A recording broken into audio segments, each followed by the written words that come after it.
खरं तर सर्वात पहिल्यांदा मी देशपांडे सरांचे आभार मानते. ह्यासाठी आभार मानते की गांगल सरांचा पूर्ण पत्रकारितेतला जो अनुभव असेल तो माझा एकूण आयुष्यातला पण नाही आहे. पण जेव्हा लोकशाहीमधला एक अविभाज्य भाग आम्ही स्वयंघोषित आहोत ना, प्रेस हा आम्ही पत्रकार पण स्वयंघोषित चौथा स्तंभ आहे. तर सध्या काय सगळ्यांना खूप सकारात्मकतेचं एक काय साथ आलेली आहे ना, सगळ्यांना थिंक पॉझिटिव्ह असं वातावरण असतं. आणि आमचा व्यवसाय सोबत शब्द म्हटला, बाहेर बोललो सुद्धा आम्ही बोललो असं की आमचा धंदा हा खूप नकारात्मकतेवर चालणार आहे. त्यामुळे अनेकदा पत्रकारिता करत असताना असे गट तट म्हणतात की तुम्ही कुठल्या पक्षाचे, तो अमका त्या पक्षाचा आहे, त्यामुळे तो पत्रकार तीच लाईन लावतो. तर मी सुरुवातीपासून मांडत आले आणि सगळेच इथे बसलेले बरेचसे पत्रकार जे आहेत ते पण याच्याशी सहमत असतील की आम्ही पत्रकार म्हणून आम्ही विरोधी पक्षाचे, जनतेची बाजू मांडणं हे आमचं काम विरोधी पक्षाचं आहे. पण मग ते कुठेतरी असं आपण निगेटिव्हच बोलतो सतत. तर ज्याला तुम्ही आज एक नवीन संधी आम्हाला दिली की आम्ही लोकशाही पक्षाचे, असं मला वाटतं की जसं दीपकने सांगितलं की फेब्रुवारी पर्यंत निवडणूक निर्णय अधिकारी हे आमच्यासाठी फक्त प्रारूप यादी जाहीर झाली का आणि मतदारांची किती संख्या आहे आणि निवडणुकीची तारीख काय याच्यापुरतं पत्रकारांनी त्यांच्या मागे पळायचं आणि त्यांनी पत्रकारांपासून पळायचं असा असलेला एक विभाग आज स्वतःहून लोकांपर्यंत पोहोचतो आहे. आतापर्यंत अनेक देशपांडे सरांनी कार्यक्रम घेतलेले आहेत ज्याच्यामध्ये सहभागी होण्याची संधी मिळाली की ही लोकशाही कशी आपल्याला अधिकाधिक वृद्धिंगत करता येईल त्या दृष्टिकोनातून. गांगल सर, तुम्ही म्हणालात की तालुका पातळीपर्यंत हे पोहोचलं पाहिजे लेखक संघ म्हणून. मला असं वाटतं की 26 तारखेला आपण संविधान दिन जो सर्वांनी साजरा केला आणि आम्ही फिरलो खूप मोठ्या पातळीवरती वस्तीमध्ये आज संविधान वर्ग सुरू झालेले आहेत, संविधान प्रचारक काम करतायत. आणि मला असं वाटतं की पत्रकार, लेखक आपण सगळेच जण एका मुद्द्याला बांधले जातो, तो म्हणजे संविधान. तर त्या अर्थाने गावागावामध्ये लोकशाहीची शाखा सुरू व्हायला पाहिजे.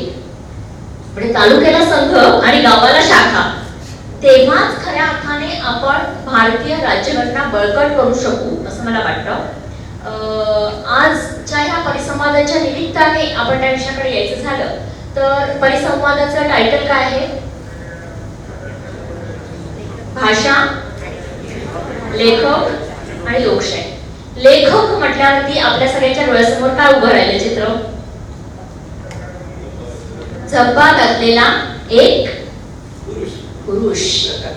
इथूनच मला प्रश्न विचारायचे आहेत आपल्या सर्व लोकशाहीवाद्यांना. आपण राज्यघटना संविधानाची कॉपी सगळेजण दिली, अत्यंत उत्तम. केस स्टडी घेऊया. संविधानातल्या प्रिॲम्बल मधलं, उद्देशिकेमधलं पहिलं मूल्य कोणतं? समता. ह्या समतेपासूनच आपण आजच्या माझ्या मांडणीला एक उदाहरण म्हणून आपण घेऊ. अजूनही कितीतरी शब्द गांगल सर, जेव्हा आम्ही बातमी लिहायला बसतो आम्ही अडकतो तिकडे. 10 वर्षापूर्वी नाशिक मध्ये एका कलाकार बाईंचा कार्यक्रम होता, पोलिसांनी त्याच्यावरती बंदी आणली होती आणि बातमी लिहायला बसलो आम्ही. आयटक गर्ल टिंबला च्या कार्यक्रमाला पोलिसांनी मज्जाव केला. ही सुद्धा अशीच बातमी लिहिली, आयटक गर्लच्या कार्यक्रमाला मज्जाव. माझ्यासोबत इंडियन एक्सप्रेसची सहकारी होती, ती बराच वेळ रेंगाळली होती. ती म्हणाली मला तिला आयटक गर्ल नाही म्हणायचंय, मग माझ्याकडे दुसरा काय शब्द आहे? इथे भाषेचा कस लागतो. गेल्या 20 वर्षापासून आपण सेक्स वर्कर्सच्या बऱ्याच बातम्या आम्ही कव्हर करतो. त्यांना मराठीमध्ये काय म्हणायचं शब्दच सापडलेला नाही अजून. की समाजातला एक महत्त्वाचा घटक आहे. त्यांना आपण देह विक्री करणाऱ्या, वेश्या व्यवसाय करणाऱ्या, त्यांचं म्हणणं आम्हाला हे म्हणू नका तुम्ही. मग काय म्हणा, तर सेक्स वर्कर म्हणा. मग सेक्स वर्करला आपण मराठीमध्ये काय शब्द द्यायचा? आज गेल्या 10 वर्षामध्ये मी देशपांडे सरांच्या त्या एका इंट्रॅक्शनमध्ये पण हा मुद्दा मांडला होता. LGBT कम्युनिटी, समलिंगी, उभयलिंगी, ह्या सगळ्या म्हणजे एक समाज वास्तव, समाजातली स्पंदनं इतकी वृंदावत असताना आपला भाषा माध्यम त्याला कवेत घेते का? जर का भाषेच्या व्यवहारातच त्याची दखल घेतली जात नाहीये, ते अजून येत नाहीये, साहित्यामध्ये येत नाहीये, तर ते लोकांच्या चर्चेमध्ये आणि बदलामध्ये कधीपर्यंत येणार? या ठिकाणी मला असं वाटतं लेखन, लोकशाही, पत्रकारिता आणि आपली सर्वांची कसोटी लागणार आहे. कालचा आपला कार्यक्रम झाला, अत्यंत महत्त्वाचे सगळे मुद्दे चर्चेत आले. भुजबळ साहेबांनी जावेद सरांची मुलाखत घेतली दिव्य मराठीसाठी. त्यांनी 1936 चा अनुभव सांगितला. प्रगतीशील लेखक संघ, प्रोग्रेसिव्ह रायटर्स मुवमेंटने ठरवलं होतं आम्ही कुठल्या कुठल्या मुद्द्यांवरती आमची लेखणी वापरणार आणि कुठल्या मुद्द्यांवर नाही वापरणार.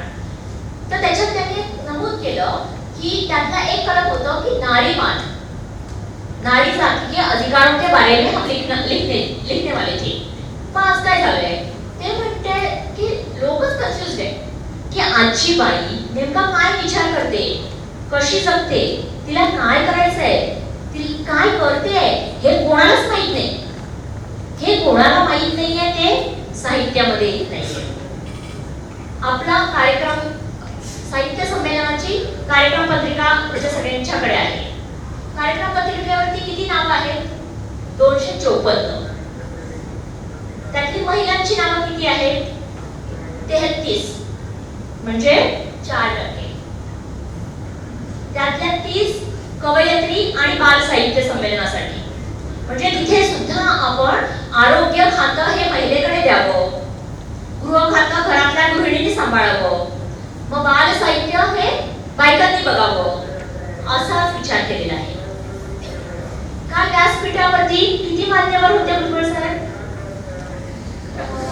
51. बायका किती? 2, 4%. आता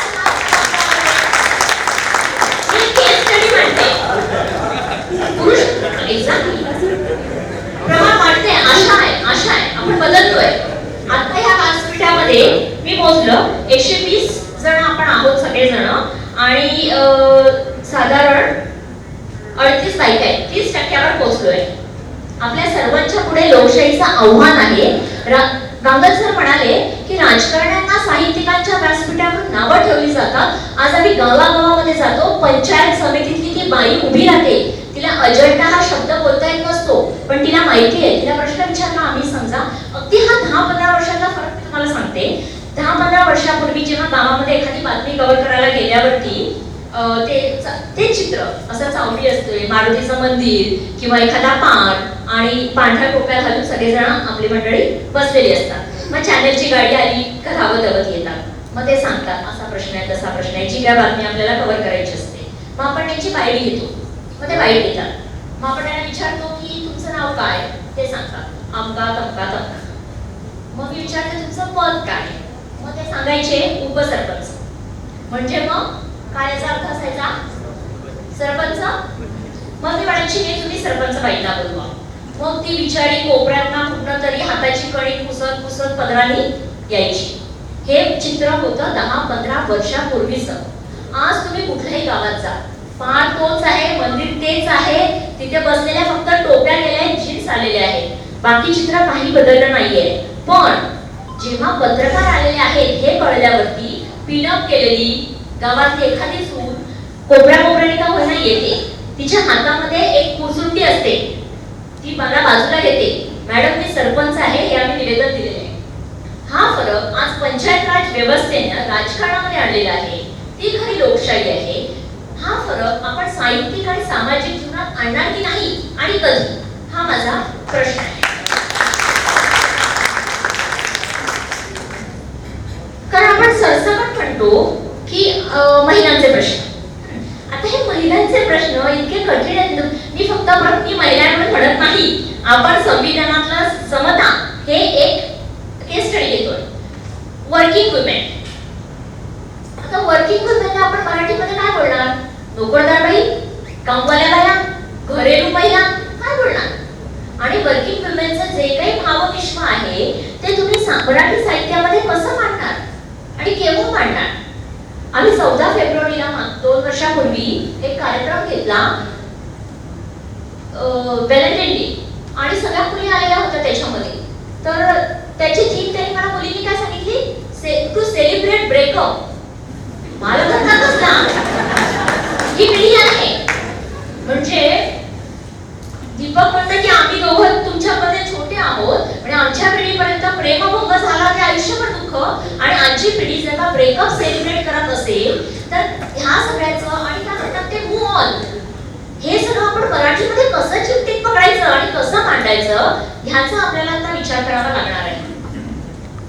प्रशासनाचे ह्यासाठी आभार मानते. तुम्ही जिराचा उल्लेख केला, एक कॉन्सेप्ट होती, बरेच वर्षापासून आम्ही त्या गोष्टीला झगडत होतो, सिंगल विमेन. हा प्रश्न कव्हर करताना, हा प्रश्न मांडताना शब्द आपल्यात नव्हता, जसं मी आताही म्हटलं. खूप पटकन आपण म्हणतो की फार्म विडो इंग्लिशमध्ये, की आत्महत्याग्रस्त शेतकऱ्यांच्या विधवा. ऍक्च्युली ते विधवा म्हटलं का परत त्याला एक स्टिग्मा आला, तर तो विधवा हा स्टिग्मा न देता आत्महत्याग्रस्त शेतकऱ्यांच्या महिला केवढं मोठं आहे, त्याला एक गोळीबंद शब्द सापडतच नाहीये, की जो फार्म विमेन म्हटलं ती पटकन सापडतो. काश्मीरमध्ये हाफ विडोज आहेत, आपण त्याला मराठीमध्ये कसं आणायचं, तो शब्द कसा मराठीमध्ये आणायचा? कोरोना विधवा, कोविड विडोज, मराठीमध्ये कोरोना विधवा असं काहीतरी त्याचं एक. तर सिंगल विमेनचा सुद्धा हाच प्रश्न येत होता की सिंगल विमेन बद्दल आज मोठ्या संख्येने तुम्ही वाचलं असेल की चायनामध्ये आज लग्न करायला पण तयार होत नाहीये. गांगतकर म्हणाले की व्यक्ती स्वातंत्र्याचा सर्वात जास्त संकोच कुठे होत असेल तर त्याचं कुटुंब हे आहे. आणि आज कुटुंब संस्था, लग्न संस्था यांची एवढी तोडफोड होत असताना प्रत्यक्षामध्ये जावेद सर म्हणाले की साहित्यामध्ये येतं ते समाजामध्ये पोहोचेल. मला तसं वाटतं की समाज हा साहित्याच्या खूप पुढे गेलेला आहे. समाजामध्ये भयंकर घुसळण होती आहे आणि त्यातलं काहीच साहित्यामध्ये येत नाहीये. कुठेतरी संगमनेरची, एका संगमनेर सारख्या तालुक्याच्या पातळीवरची एक महिला मला भेटते आणि मला म्हणते केस आलेली होती तिची पोलिसांपर्यंत, नवऱ्याने तक्रार केलेली होती. तक्रार होती व्यभिचाराची. आणि ती म्हणाली काय हे व्यभिचार म्हणजे काय, तिने विचारलं. सांगितलं, ती म्हणाली की आयुष्यभर मी भावाच्या धाकामध्ये राहिले, वडिलांच्या जाचामध्ये राहिले, आता नवऱ्याच्या जाचामध्ये राहते, आणि एक फक्त मित्र आहे ज्याच्याशी मी फक्त फोनवर बोलते आणि सगळ्यांच्या समोर फोनवर बोलते. हा व्यभिचार होतो का? कसा काय व्यभिचार? आता तिच्या या प्रश्नाचं उत्तर कोण देणार आहे आपण? त्यामुळे समाजामध्ये ही जी घुसळण होतीये ह्याचं साहित्यामध्ये आपण कसं पकडणार आहोत? सिंगल विमेन बद्दल सांगत असताना, गावामध्ये फिरताना कुमारिकांपासून विद्वानपर्यंत आणि घटस्फोटितांपासून परित्यक्तांपर्यंत खूप मोठी संख्या ही एकल महिलांची होती. पण त्यांना नेमकं काय म्हणायचं हेच कुठे सापडत नव्हतं. आणि ते शासनाला खूप महत्त्वाचं आणि चळवळीला काम केलं ते म्हणजे एकल महिला हा शब्द कॉइन केला. आणि त्याच्यामुळे आज तुम्ही कुठे पण जा की एकल महिलांचे प्रश्न, एकल महिलांची मागणी आणि विधवा एका बाजूला, परित्यक्ता एका बाजूला, काही समाजाने ज्या फळ्या केलेल्या होत्या त्या सगळ्या एकल महिला म्हणून एकत्र आल्या. तरी सुद्धा शहरातली माझी एक मैत्रीण आहे, ती सिंगल विमेन आहे, सिंगल मदर आहे रादर, आणि तिचं म्हणणं की मला एकल माता नका म्हणू. आता मी तिला काय म्हणणार? तिचं म्हणणं बरोबर आहे, कारण एकल माता, ती म्हणते एकल माता म्हणजे मला मदर बेबी वगैरे झाल्यासारखं काहीतरी वाटतंय. ती जी जगते सिंगल मदर म्हणून, ती जी फाईट दिली आहे न्यायालयामध्ये आपल्या मुलाला दत्तक मिळवण्यासाठी, ते सगळं मला जर का माझ्या शब्दांमध्ये पकडायचं असेल तर मला मराठीमध्ये शब्दच सापडत नाहीये. तो माझा सगळा सुरू आहे, जो तुम्ही मला मिळवून द्या अशी मी विनंती करते. एकल चा एक सर्वे आता नुकताच चालू होता, कसा भाषेचा नस लागतो बघा. कोविड विडोज, की कोविड मध्ये ज्यांचे पती वारले आणि खूप मोठी मोठी बिलं झाली त्यांची, तर महाराष्ट्रभर हिरम कुलकर्णी आणि सगळ्यात एक 400 कार्यकर्ते जोडलेले 30-40 संघटना आहेत की सर्वे करतायत की कोविड विडोजचे नेमके प्रश्न काय काय आहेत. तर त्यांचा फॉर्मॅट आहे, नाव लिहायचं, तिचं गाव वगैरे. तर त्याच्यात एक बाई म्हणाली, त्याच्यामध्ये कॉलम होता परित्यक्ता. एक बाई अडून बसल्या फॉर्म तयार करताना, माझं नाव त्याच्यात टाकू नका. त्या होत्या तर सिंगल डेझर्टेड. मग का बाई, का तुझं नाव त्याच्यामध्ये टाकू नको? तर ती म्हणाली की मला नवऱ्याने हे टाकलेले, मी नवऱ्याला सोडलेले. टाळ्या नका वाजवू. तिचं म्हणणं तुम्ही असा कॉलम तयार करा, मी नवऱ्याला सोडलं, मग आम्ही MNS असा कॉलम केला. सर्वे मध्ये तसं कॉलम केला, MNS, मी नवऱ्याला सोडलं. आणि टोटल सर्वेक्षणामध्ये 20% बायका अशा निघाल्या की ज्यांनी सांगितलं आमचा उल्लेख तिकडे घ्या. ह्याची नोंद आपण समाज म्हणून साहित्य म्हणून केव्हा घेतली पाहिजे. आणि मला असं वाटतं की जिथे साहित्य मंडळ, जिथे लोकशाही, जिथे निवडणूक निर्णय अधिकारी, ही पत्रकार, लेखक, आपण सर्व संवेदनशील मंडळी एकत्र येतो, तिथे ह्या प्रकारची चर्चा होऊन आपण एक पाऊल नक्कीच पुढे जाऊ शकतो. साहित्य संमेलनातले आतापर्यंतचे मी ठराव बघितले की ज्याच्यामध्ये आमच्या गावामध्ये रेल्वे यावी, आमच्या गावामध्ये आरोग्य विद्यापीठ यावं, अशा प्रकारचे ठराव होते. मला असं वाटतं की ही मागणी करण्याची वेळ येऊ नये की समाजातले जे वंचित, उपेक्षित घटक आहेत त्यांना साहित्य त्यांचे स्पंदन आणि त्यांचे सूर, त्यांचे स्वर हे साहित्याच्या मुख्य पटलावर यावे, यांचं गुणात्मक तरी प्रतिनिधित्व घेतलं जावं असा ठराव व्हावा. आणि 50% ह्या सर्व घटकांना साहित्यामध्ये, मुख्य प्रवाहातल्या साहित्यामध्ये संधी मिळावी असा ठराव करण्याची वेळ येऊ नये. एवढी तरी लोकशाही आपल्या सगळ्यांमध्ये जागृत असेल असं मला वाटतं. आणि मला ह्या ठिकाणी बोलण्याची संधी दिली. मी पुन्हा सांगते की महिलांचं हे मी एक केस स्टडी घेतलेली आहे. अजूनही तृतीयपंथीयांबद्दल आपण बोललो नाहीये. भटक्या विमुक्तांबद्दल उपराकारांचा तुम्ही उल्लेख दिला.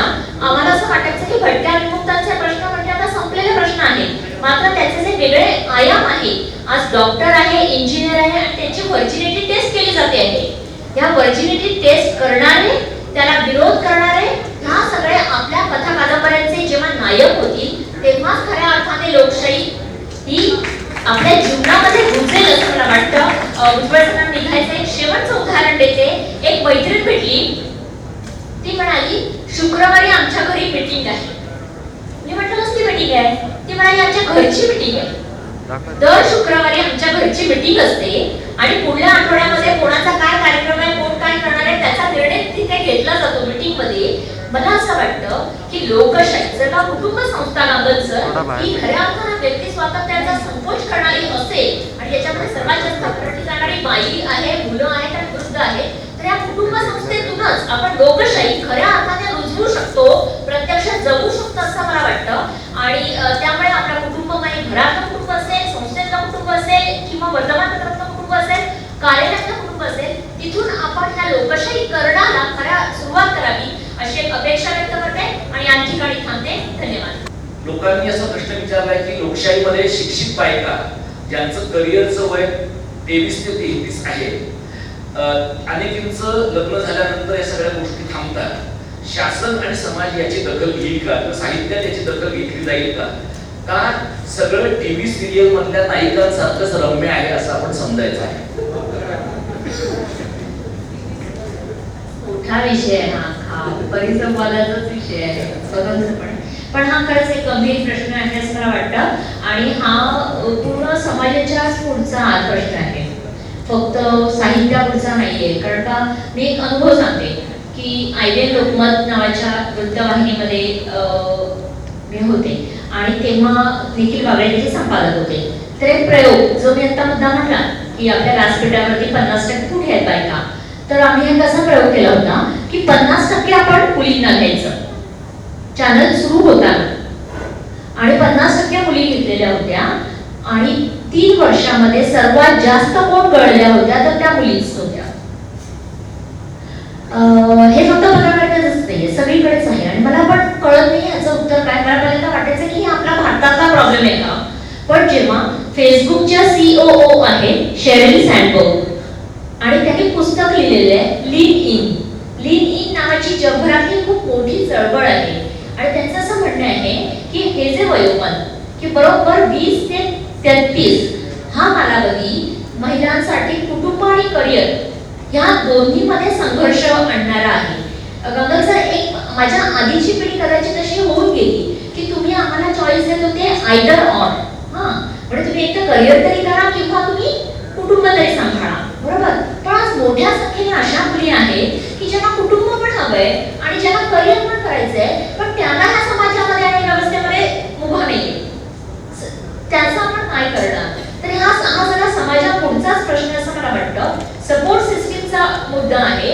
आपल्याकडे पिझ्झा ऑनलाईन येतो पण पोळी भाजी केंद्र नव्हती. आपल्याकडे नोकरी करणारी सून चालते पण पाळणा घरात मुलाला ठेवणारी आई अपराधी ठरते.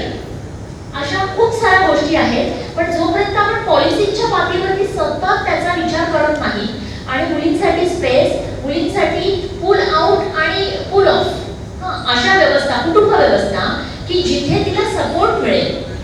आणि अशा संस्थात्मक व्यवस्था की जिथे तिला बाहेर ढकललं जाणार नाही, अशा आपण जेव्हा सगळे निर्माण करू. शेरिल सँडबर्ग त्याचा शेवट असा करतात की जेव्हा घरातलं काम, घर कामामध्ये घरातले पुरुष भागीदार होतील तेव्हा बाहेरच्या जगामध्ये महिला समानतेने खऱ्या अर्थानं भागीदारी देऊ शकतील. त्याच्यामुळे हा खूप मोठा प्रश्न असं मला वाटतं आणि प्रत्येकाने व्यक्तिगत पातळीपासून संस्थात्मक पातळीपर्यंत आणि देशाच्या धोरणांपासून ते घरापर्यंत याचा विचार करायलाच लागणार. नाहीतर आम्ही पत्रकारात कव्हर करतो की तुम्ही सगळेजण पाठ झाले असेल तुमची सगळ्यांची बातमी. जून मध्ये आपण काय बातमी देतो निकाल आल्यावर? यंदाही मुलींनीच मारली बाजी. तुमच्या पाठ झाल्या सगळ्यांच्या. ह्या बाजी मारणाऱ्या मुली पुढे जातात कुठे ह्याचा शोध आपण सर्वांनी घेण्याची गरज आहे. तिथेच ह्या प्रश्नाचं उत्तर आहे असं मला वाटतं.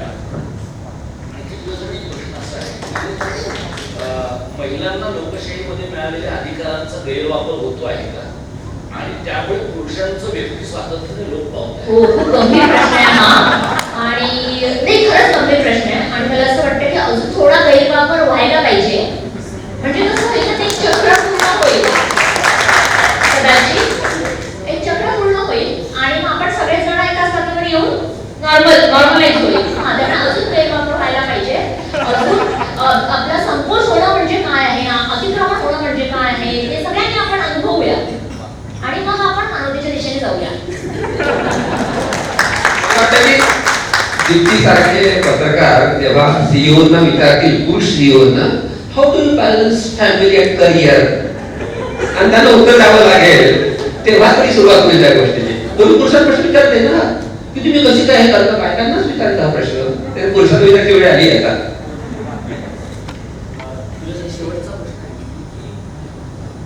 भाषा लिंगकेंद्रीय आहे असं आपण तुझ्या बोलण्यामध्ये आलं आणि त्यातनं ती अलोकशाही आहे असंही दिसतं. लेखक आणि पत्रकार हे भाषेचं स्वरूप बदलण्यासाठी काय स्वरूपाची भूमिका केली पाहिजे, भूमिका निभावली पाहिजे. ती चर्चा चळवळ त्या दिशेनं होण्याची खूप गरज आहे असं मला वाटतं. मला दीपकने सांगितलं की तू बोलताना खूप इतर जे तुम्ही प्रश्न कव्हर करता, ज्या बातम्या कव्हर करता, हे सुद्धा एक प्रकारचं साहित्यच आहे ना. नक्कीच आम्ही म्हणतो की पत्रकार हा उद्याचा काय इतिहासकार आहे. पण मला असं वाटतं जेव्हा कविता महाजन, आज आपल्यामध्ये त्या नाही आहेत, त्याने ब्र ही कादंबरी लिहिली. मी तेव्हा वाचली ती कादंबरी. मला असं वाटलं की काय हे तेच. पण माझ्या 4 मैत्रिणी म्हणाल्या चांगलं आहे ते, असं असतं का बचत गटांचं. तर त्याच्यामुळे मला असं वाटतं की पत्रकाराने किती पण लिहिलं पण ते जेव्हा लेखक लिहितो, लेखकाचा त्याला हात लागतो तेव्हा ते जास्त लोकांपर्यंत पोहोचतं. त्याच्यामुळे आम्ही जे वास्तव मांडतो आहोत पत्रकार म्हणून, त्याला जर का लेखकाची साथ मिळाली तर ते अधिक लोकशाहीवादाकडे जाईल असं मला वाटतं.